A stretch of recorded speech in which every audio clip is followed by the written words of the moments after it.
wise for us to prevent the illness if it's possible. And with regard to risks, there is no question, Campbell. It would be dishonest to say that we know for sure the vaccine is going to be safe for everybody. You give a vaccine to a couple 100 million people, there are going to be problems. And we won't even know if those problems are related to the vaccine.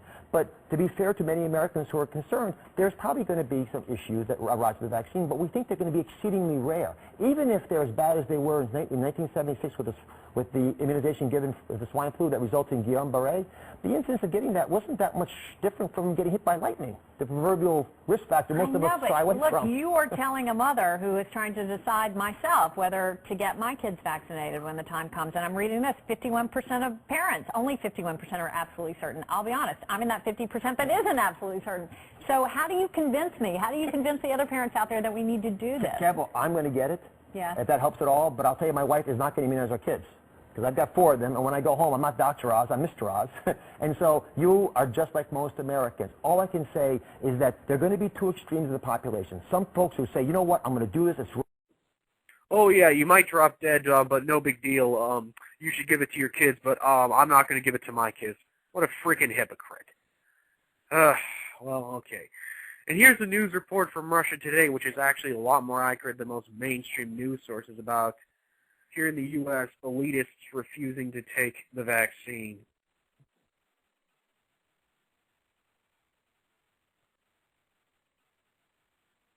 Now let's go stateside, and the U.S. has started to test a swine flu vaccine on children and adults. The U.S. Department of Health and Human Services hopes to vaccinate at least 160 million people by December. Well, for more on this, let's cross to our correspondent Priya Sridhar, who's in our Washington studio for us. Hello to you, Priya. So what are the hopes for this new vaccine? Thanks. Well, the swine flu vaccine has raised concerns with people across the world. A new survey shows that 1/3 of British nurses have said that they will not take the swine flu vaccine because they're worried about the possible side effects. Now, the swine flu vaccine from back in the 1970s, which is supposed to be pretty similar to the one that's being offered today, has been linked to a neurological disorder called the Guillain-Barré syndrome. And joining me to discuss all of this is RT contributor and investigative journalist Wayne Madsen. Wayne, thanks so much for joining me. First of all, can you tell me who has taken the swine flu vaccine so far, and what have you heard about it? Well, apparently there has been a test community used already. We're also hearing that the vaccine that's being developed, they're saying it's not for everyone. Apparently children were used as, for lack of a better term, guinea pigs in Oklahoma. I know from talking to people in the research community, even scientists who helped develop the vaccine for smallpox are saying they're not going to take the vaccine and urging their friends and family not to take this vaccine either. And what kind of side effects did these children have, if any? Well, contained in the vaccine is a component called thimerosal, which has been proven, half of it is composed of mercury, and it's been proven to cause not only Guillain-Barré syndrome, but also autism in young children. There's been several court cases because of past vaccinations due to the autism issue.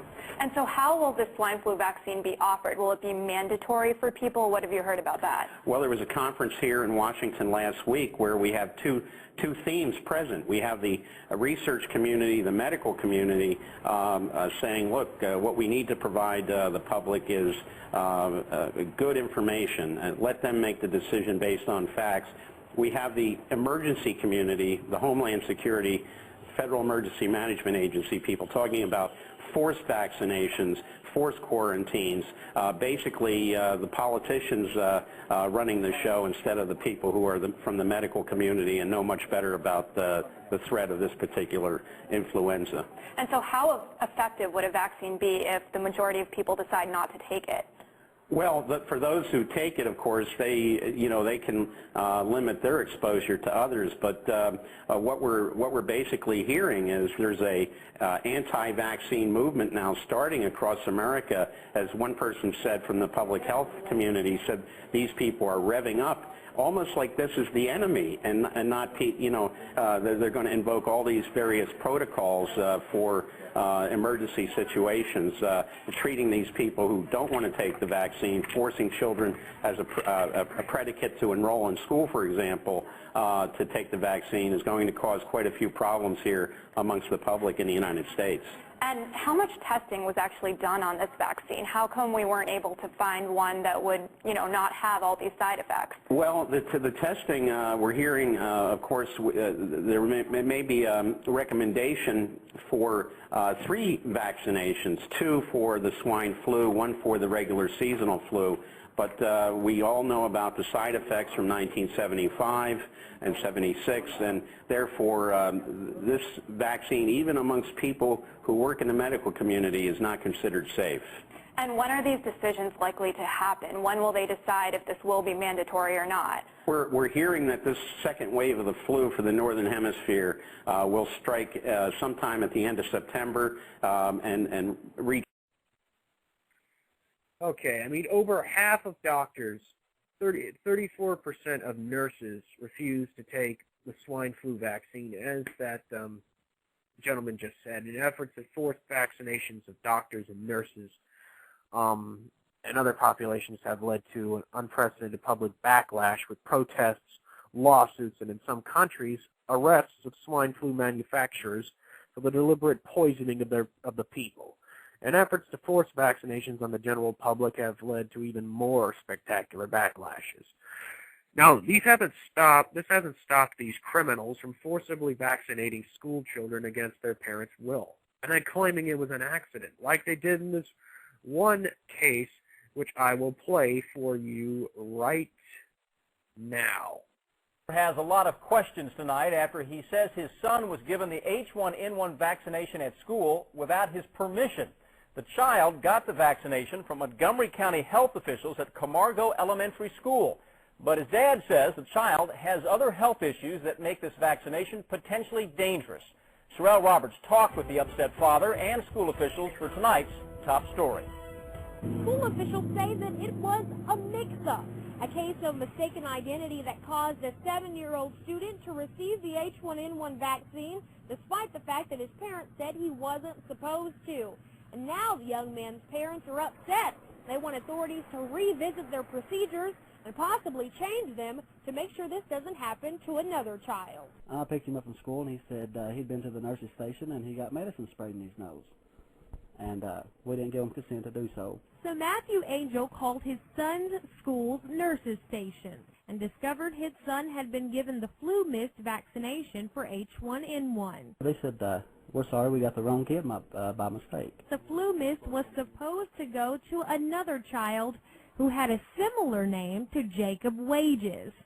Sorry, Harley fixes it, though. A school is supposed to be a safe place. But the flu mist was not given by a school official.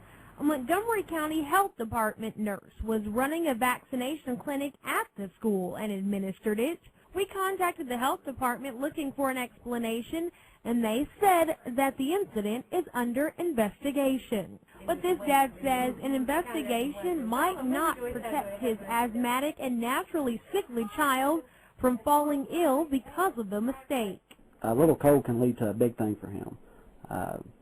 If he runs a temperature, it's not 100.1, it's 105. He and his wife hope the health department's procedures in schools will be changed so this doesn't happen again. And the doctor's excuses and whatnot, I would suggest calling a parent and double check it, instead of just a written consent.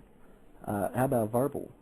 And when we spoke to the school superintendent, he says to the best of his knowledge, he's never known any of the health department workers who come to the schools to run clinics to ever have made a mistake.